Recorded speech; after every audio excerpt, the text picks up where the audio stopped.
You ask Tiger to solve. This deals with linear equations with one unknown. The final result is x equals 900. Let's solve it step by step. Simplify the expression. Find the greatest common factor of the numerator and denominator. Factor out and cancel the greatest common factor.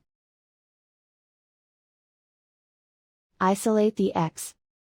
Multiply both sides by 675. Group like terms. Multiply the coefficients. Simplify the fraction. Multiply the fractions. Simplify the arithmetic.